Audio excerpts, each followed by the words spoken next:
98% of American homes have at least one TV, and 42% of children under 8 years old have a television in their bedroom. Often, TV watching is a routine that kids learn before even learning how to read, which emphasizes just how early media influence begins.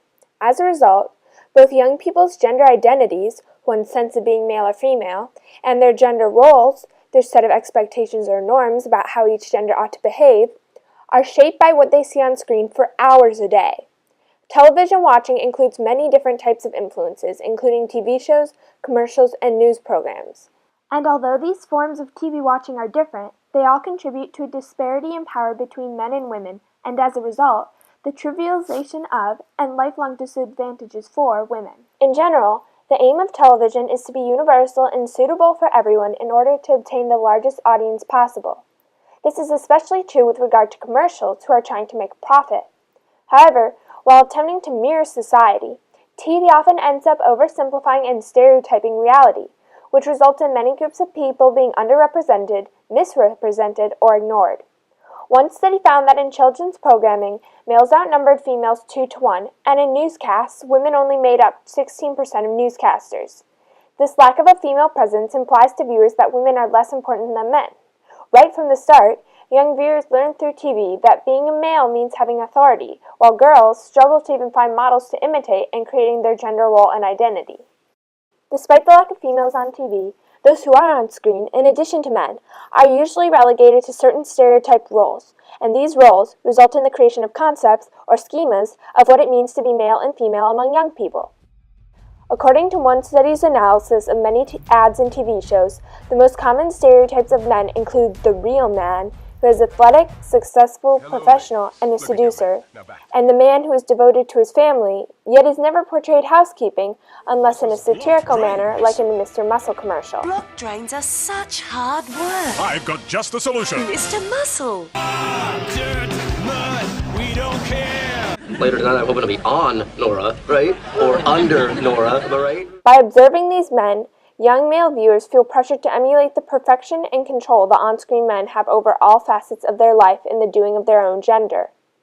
Thus, TV adds an expectation of power to gender roles for men. Meanwhile, the female is often portrayed in one of three ways: as a woman whose major concern is to preserve her beauty, as a female vamp or sexy seductress who is the object of the desire of every man, or finally, as a housewife obsessed with domestic life and entertain a packed house? With my Electrolux appliances. Now I can cook the roast for the dinner party and the mac and cheese for the sleepover. Simmer the chocolate sauce, toss Jack his toy, serve the gummy bears, then the apple juice at the perfect temperature, be the charming co-host, clean the stemware perfectly, and end the night looking As children watch TV, they learn to either dehumanize and objectify women, or assign them to certain jobs in society which have little power or influence over the public.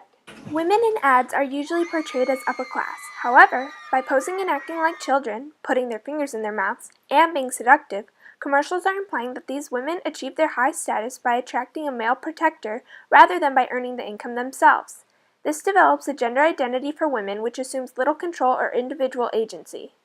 What has further facilitated the learning of gender through the media are rewards and punishments, such as through the idea of the good woman versus the bad woman.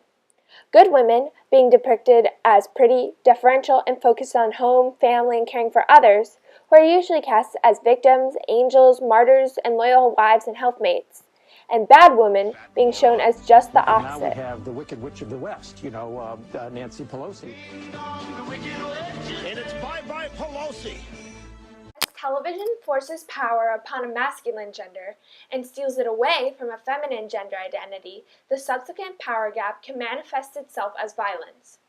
In order to perpetuate the aforementioned stereotypes of males, commercials aimed towards boys include more highly active toys, higher rates of cuts, more rough cuts, less talking, and louder noise and music than commercials aimed towards girls. While girls in commercials shop, boys perform antisocial behaviors such as stealing or fighting. Young males learn that being a boy means being rough, loud, and violent, and they adjust their behavior accordingly. As the social learning theory would say, in order to avoid punishment, to achieve society-appropriate masculinity, and to not appear vulnerable or weak, males often suppress their ability to express compassion and empathy. As a result, one study found that boys are more prone to depression, suicidal behaviors, and fighting than girls are.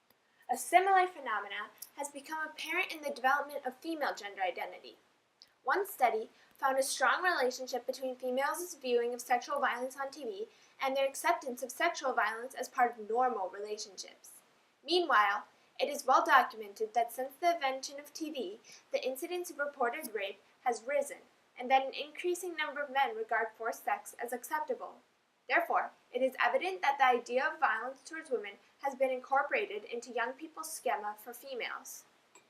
This stereotype portrayal of gender on television results in a culture of violence, where boys learn that for males, perpetrating violence is okay and even honorable, and girls learn that being female makes abuse and violence more acceptable to be done to them, thus contributing to the dehumanization and trivialization of women. The disparity in power between these two genders is only increased by how television also results in lower confidence and, in the long term, less ambitious career aspirations for women. In a study exposing women to commercials with varied gender stereotypes, researchers found that desire for achievement among women significantly increased when women viewed reversed gender role depictions. Women who viewed the stereotypical depictions showed significantly less desire for achievement than did men who had been exposed to the same condition. News shows and other shows dealing with politics are great examples of how the representation of gender on TV can affect career aspirations and motivation to excel. Sarah Palin looks really hot in that hat. She's irresistibly cute, let's put it that way. In the way she... Pointy. Let's put it to you this way. She's not the type of face you'd want to see on a $5 bill. I think I'm going to send Sotomayor and her club a bunch of vacuum cleaners to help them clean up after their meetings. Television, as an environment, plays a large role in our lives and therefore in the development of gender identity and roles as well.